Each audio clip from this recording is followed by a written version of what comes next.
Se eu te perguntasse qual a primeira coisa que vem à sua mente quando falamos em favela, talvez você pense isso aqui.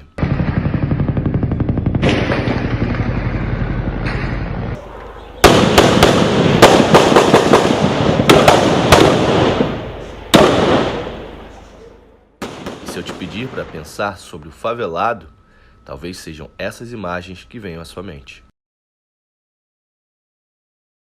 Porém, hoje, no decorrer desse vídeo, eu vou te contar que não é bem assim.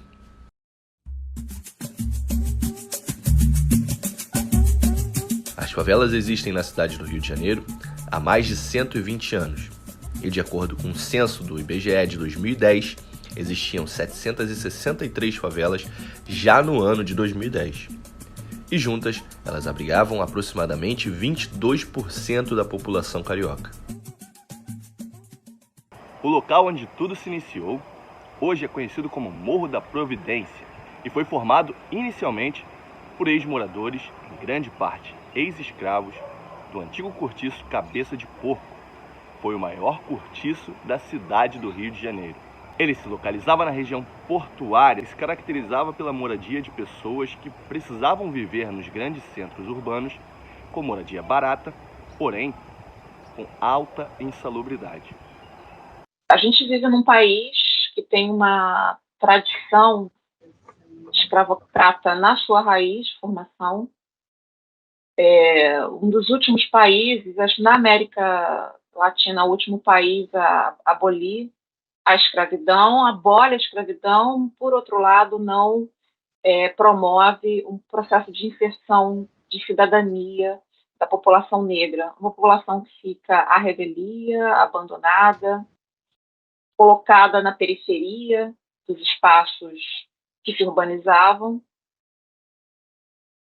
saídas, de um processo de escravização muito grande, sem ter a quem recorrer, sem ter como se sustentar. Então, é uma população que vai povoar, claro, os espaços periféricos da cidade, entre os quais pode-se inserir os cortiços, que eram habitações com razoável nível de precariedade, de insalubridade. Tem um livro importante, que é do Aloysio Azevedo, O Cortiço, muito emblemático dessa época, mostrando o que representava o cortiço em termos de um lugar indesejado na cidade, como um lugar que representava o atraso nas cidades, de um modo geral, o cortiço se passa no Rio de Janeiro. Então, você tem, historicamente, um processo de se colocar aquela população indesejada em espaços que não recebem o devido cuidado, que não recebem a presença e o cuidado do Estado, principalmente. A Reforma Pereira Passos, o que ela vai fazer? Ela ocorre no momento em que a população se concentrava no centro do Rio de Janeiro e um pouco adjacências. A Reforma Pereira Passos ela vai retirar desse centro a população indesejada e vai espalhar para lugares longínquos da cidade. Isso faz parte do processo de urbanização do Rio de Janeiro, esse caráter predatório, esse caráter excludente, e isso dá a formação de favelas. A partir do momento em que muitas pessoas não vão ter condições de se sustentar, não vão ter condições de moradia e também não vão querer ficar morando longe do centro. Também tem isso. Então, para se pensar esse lugar chamado favela no Rio de Janeiro, é preciso pensar, na verdade, não é um fenômeno exclusivo do Rio de Janeiro, mas do Brasil de um modo geral, que se trata de um processo predatório de urbanização desigual, de pouco acesso aos que são considerados não desejáveis. É importante pensar que existe uma população que até hoje, que é a população, a gente ainda olha para a favela dessa forma, que são os indivíduos que se consideram como indesejados nas cidades. De acordo com o geógrafo Maurício de Almeida Abreu, em Evolução Urbana do Rio de Janeiro, A extinção dos cortiços pela chamada ideologia de higienização, atrelada à chegada de soldados advindos da recém-terminada Guerra dos Canudos, cria a principal separação de classes da cidade. O surgimento de assentamentos chamados favelas viriam a contrastar bastante com a modernização estética praticada pelo então prefeito Pereira Passos. Esse processo de higienização, ele é um processo muito caro do final do século XIX, início do século XX. Aliás, o próprio surgimento dos esportes tem a ver com essa ideia, esse ideal higienista, que seria uma tentativa de limpar a cidade, torná-la mais higiênica, não no nosso sentido de torná-la menos suja, não, é no sentido de limpar da cidade todo o elemento que fosse considerado não civilizado e impróprio ao ideal de uma cidade desenvolvida, de uma cidade moderna. Essa palavra moderna é muito importante para esse processo de urbanização predatório que marcou o país, que marcou o Rio de Janeiro, que vai levar grande parte da população pobre, negra, para os espaços periféricos. Nesse sentido, a higienização, sim, tem a ver com tornar invisível aos olhos, seja da elite, seja de quem viesse de fora, uma população que não era considerada como a mais adequada de compor uma imagem de Brasil, uma imagem de Rio de Janeiro que se desejava, que era uma imagem branca, refinada, que tentava reproduzir de todas as formas os hábitos franceses e ingleses, né? E aí na transição do século XIX para o século XX, esses dois países, Inglaterra e França, são os modelos ideais do Brasil. E a própria reforma urbana do Rio de Janeiro, do Pereira Passos, é absolutamente inspirada na reforma da França, do Haussmann. Aí já se vê, né, qual é o parâmetro que se quer. Uma cidade muito parecida com Paris. Existe uma atribuição social ao favelado de marginalização, um estigma social generalizado socialmente para o favelado de marginalização? Sim, ele existe. Não só existe, como ele tem efeitos, como, por exemplo, uma concepção que me parece muito evidente, principalmente na política pública do Rio de Janeiro, de que quem mora na favela são seres matáveis. Tivemos e temos constantes chacinas. As últimas 3, eu chamo de chacina, porque não tem outro nome para se atribuir aos eventos que aconteceram recentemente no Rio de Janeiro, de mais de 20 mortes em operações policiais. Operação policial não pode gerar morte em tanta quantidade. Operação policial é feita e deveria ser voltada para uma pacificação ou para outras coisas. A verdade, a operação policial por si só, ela não é a política adequada para se lidar com os problemas enfrentados pela favela, que são problemas gerados pela ausência do Estado, né? A ausência de atuação de quem deveria estar ali atuando e dando suporte aos cidadãos. Então, esse estigma se vincula e se revela muito, por exemplo, nas constantes operações policiais que a gente vê aqui no Rio de Janeiro, que derivam em mortes, em chacinas, porque essas pessoas que moram em favela são vistas como matáveis, pode se matar. Eu não consigo imaginar algum outro espaço, eu não consigo imaginar uma operação policial que entrasse em algum bairro da Zona Sul e matasse 20 pessoas, isso não chocasse o Rio de Janeiro. Em termos de... Se a gente pegar o discurso da imprensa, é um discurso que vai muito nesse viés. Muitas vezes enfatiza esse aspecto da favela como um espaço quase que exclusivo da violência e de crime organizado. Além dos contextos elitistas, a mídia da época também colaborou para essa percepção acerca dos moradores das comunidades. Em uma matéria do Jornal do Brasil de 1900, era proclamada uma notícia que afirmava que a favela era, abre aspas, um lugar infestado de criminosos e vagabundos que eram sobressaltos da família. No documentário As Favelas, de Matos Pimenta, lançado em 1920, a favela era entendida como um problema e não como consequência. No documentário, é chegado a chamar a favela de lepra estética.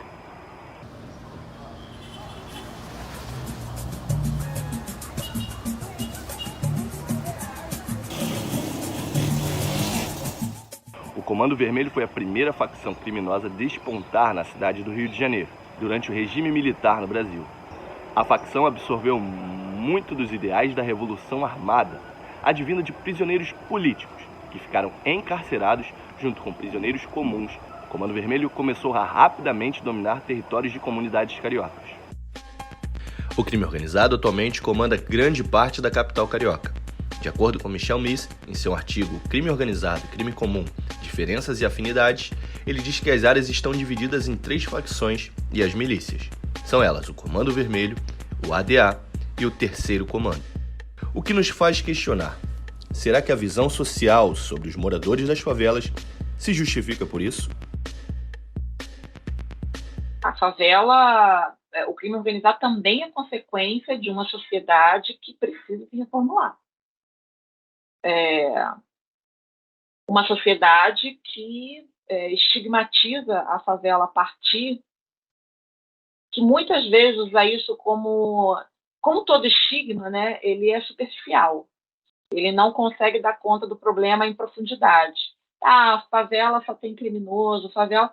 Isso é um discurso tão forte que até quem mora na favela incorpora isso. Então, é muito comum a gente ver em reportagens, logo após operações policiais, a voz das pessoas, né, os moradores, moradoras, falando: mataram um inocente, ele não era bandido. A polícia não tem que matar ninguém. Então, essa diferenciação entre bandido e inocente, eu entendo que faz parte da própria introjeção que a gente faz, né, desses aspectos dominadores, assim. Então, quem mora na favela também sente na carne o estigma que é ser associado à violência e, de alguma forma, também vai tentar se livrar desse estigma. Vai ter, não, eu não sou bandido. Nasci e cresci na comunidade da Mangueirinha, em Caxias. Tive que sair, inclusive tive que tirar minha família inteira. Porque mesmo sendo cria da comunidade, me amo até hoje. Eu vou lá, frequento hoje e tal. Sempre frequentei. Mas tinha uma repressão muito forte, porque qualquer coisa que acontecia na comunidade, achava que era alguém que tinha dado informação. E alguém que nasceu lá, não sou só eu. Eu já tenho um amigo que nasceu lá, todo mundo teve que sair. Tu tinha 2 opções: ou você continuava na comunidade ou você virava policial militar. E a gente não tinha opção, era ruim. Nós já fizemos incursões em várias comunidades, e mesmo sendo músico, eles escalam para fazer extra, né? Aí tu vai na comunidade, chega lá, tu vê a precariedade da parada e todo mundo brigando. Falei, cara, agora tô do outro lado, tô vendo que não é assim que funciona. Existe gente da comunidade que trata o polícia mal, mas não sabe que abaixo da farda existe uma pessoa. Às vezes, negar o copo d'água, isso marcou muito, a pessoa me negar um copo d'água, para chegar na padaria, cara. Um copo d'água na padaria e falar: não, aí eu fui desse correndo, tu tem que morrer, não me deu um copo d'água. Eu falei, caraca. Na comunidade de hoje, existe a pessoa que de fora, que olha para a comunidade, eles continuam achando, às vezes, que eu sou contratador também de pessoas hoje, né? Ah, você mora onde? Você mora em tal lugar. Então, você começa a criminalizar, às vezes, a pessoa que mora. Isso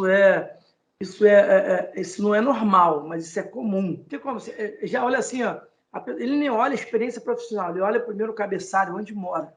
Ou se mora em tal lugar. Então, eu tive vou te falar agora que eu tive uma questão dia 18 agora, a gente foi comprar um bolinho para o meu filho, um kit, festa do meu filho que fez 7 anos. A minha mulher perguntou para mim onde é. ligou, tal, fez o Pix para a pessoa, tal. Quando descobriu que era a comunidade da Vila Operária em Caxias, ela pediu o Pix de volta. Eu falei, calma aí, cara, calma aí, gente. A mulher tá lá dentro, tá vendendo um negocinho dela, o que tá acontecendo? Aí ela teve que, como sabe, né, minha mulher é militar nativa, ela ficou assustada. Eu falei, calma, mano, lá na favela tem pessoa que trabalha muito para isso.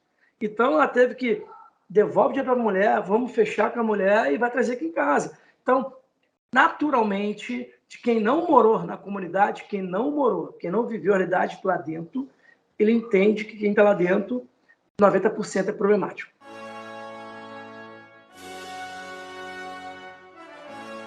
Mas será que foi o próprio Estado que perpetuou essa visão marginalizada sobre os moradores das favelas? Teve uma novela na Globo que ganhou o prêmio do Grammy aí, que relatou bem essa história, que era com o Lázaro Ramos, Camila Pitanga. Foi uma coisa linda aí, ganhou o Grammy aí, fora aí da novela aí. Não lembro o nome da novela. Sabe que aí na novela relatou bem claro, cara, temos que tomar uma providência. Olharam para o morro assim vazio, subiram, vão fazer os barracos aqui, tinha soldados que fizeram com eles. Achei muito oportuna aquela novela, ficou maneiro. A questão nunca vai ser, porque o Comando Vermelho, eu acho que o Estado, o Comando Vermelho instalou, porque o Estado não estava instalado. Cada pessoa, o Estado, ele usa como desculpa para não chegar, para ele não assumir que ele errou de chegar antes do Comando Vermelho. O Estado podia chegar antes do Comando Vermelho, podia chegar antes da milícia. Chegar na milícia hoje dessa aí, o cara fala assim, estou bem aberto aqui, rapaz, não sai daqui mais não. Então o Estado falhou em não chegar antes.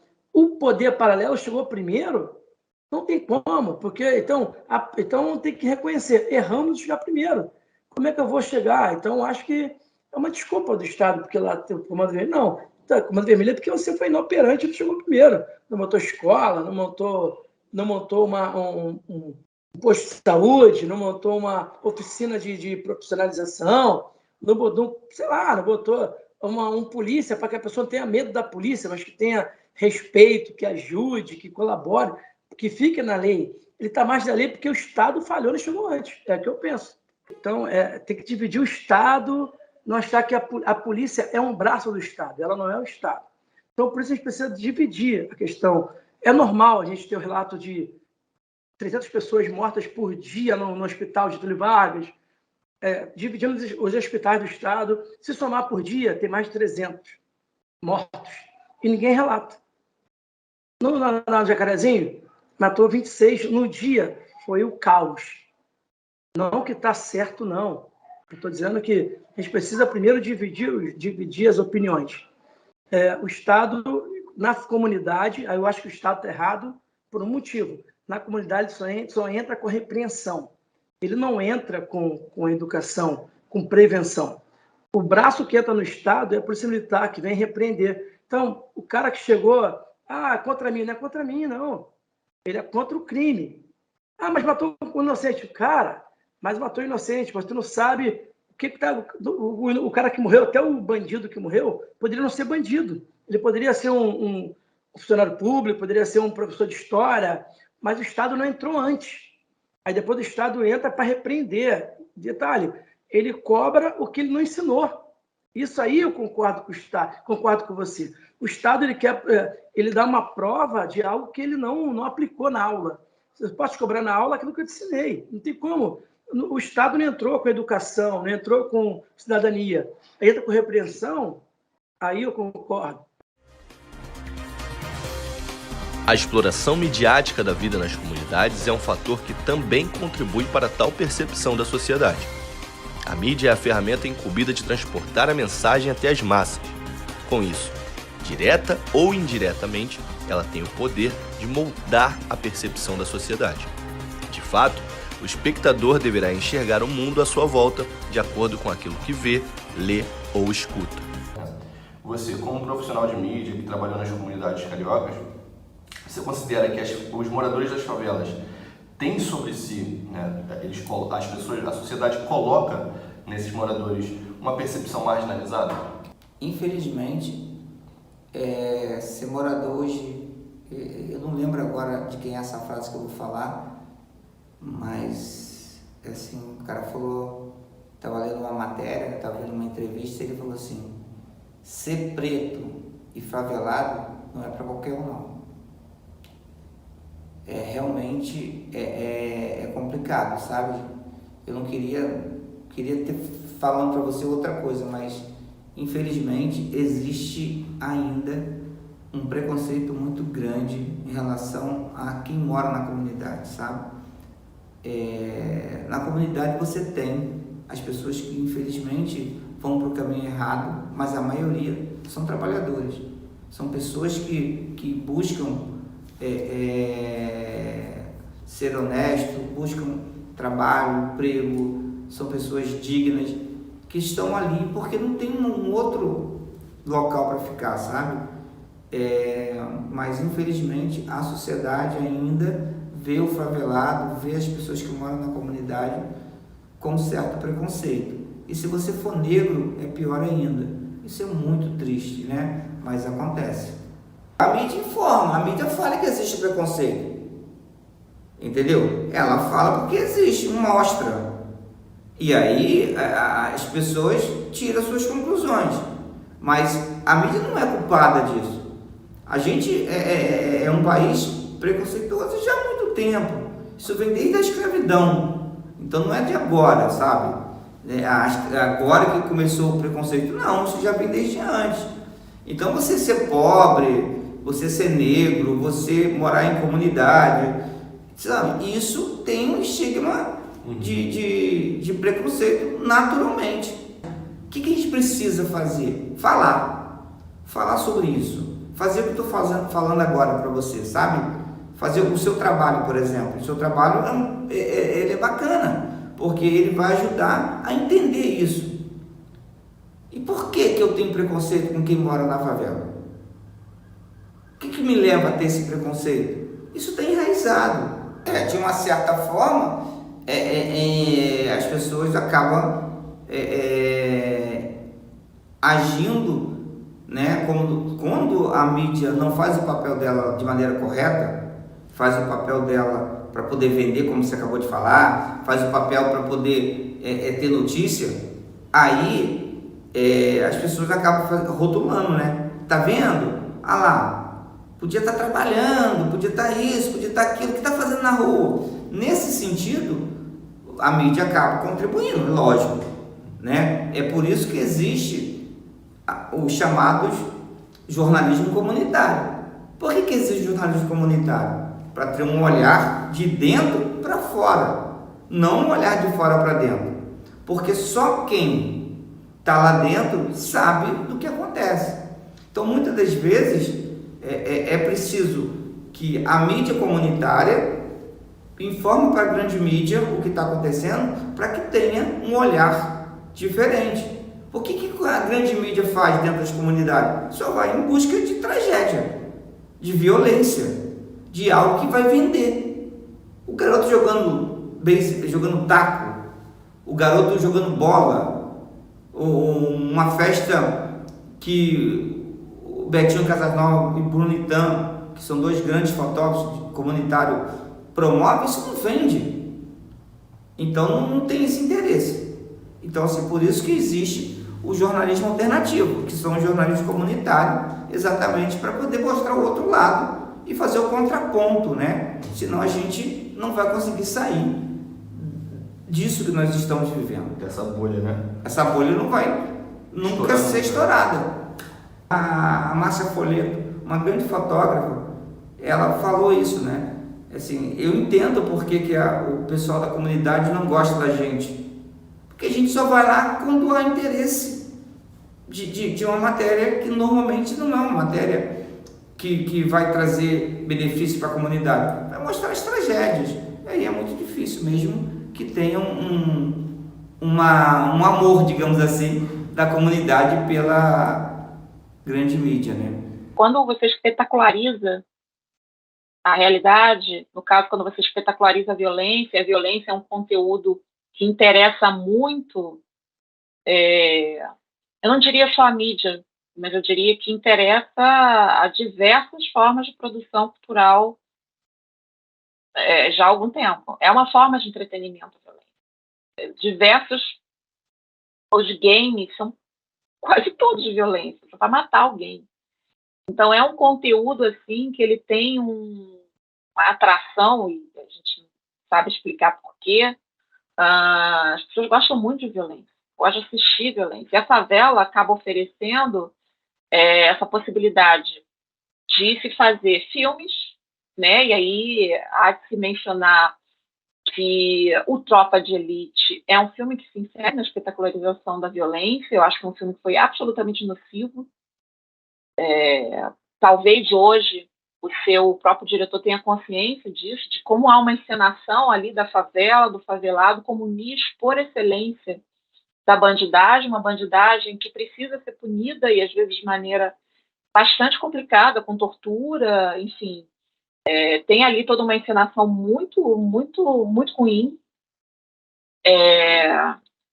E toda uma estigmatização via espetacularização também da mídia tradicional de uma forma geral. Por isso que é importante, quando se surgem canais como o Voz das Favelas e outras mídias, dar voz, né, a quem mora nesses espaços, seja como forma de reivindicação ou como forma também de tornar-se protagonista, é fundamental para poder, de alguma forma, também não deixar que a narrativa fique só por conta da espetacularização dos jornais tradicionais, das TVs, dos programas de TVs policiais, que tem uma tradição muito longa no Brasil, no rádio e depois vai para a televisão, de espetacularizar a violência.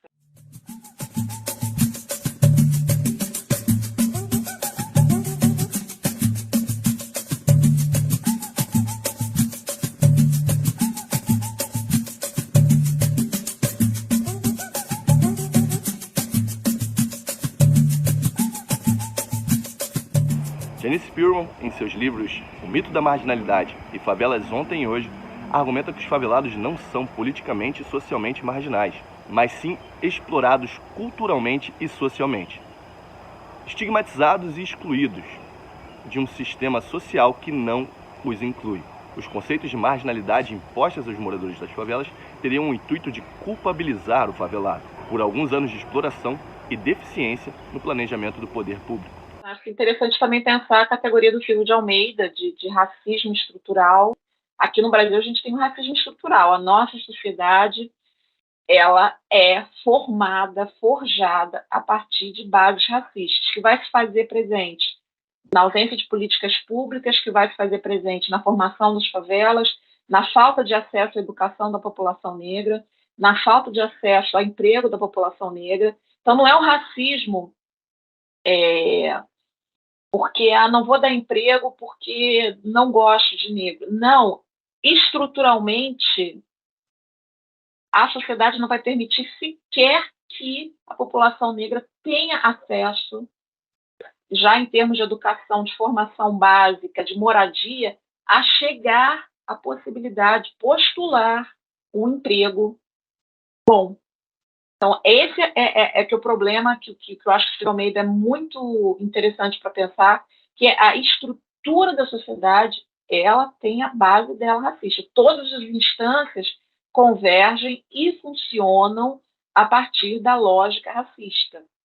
Então, a favela, obviamente, se insere nesse percurso, afinal de contas, ela é derivada dessa sociedade que, durante tanto tempo, escravizou milhões e milhões de negros, solta, mas não dá o estatuto de cidadania. Então, são indivíduos que vão ser também estigmatizados, colocados e marcados pela ideia de inferioridade, e a eles, né, e esse tipo de pensamento vai constituir a própria construção da ideia de Brasil. Então, o Brasil funciona a partir de mecanismos que vão derivar o quê? Na exclusão do negro.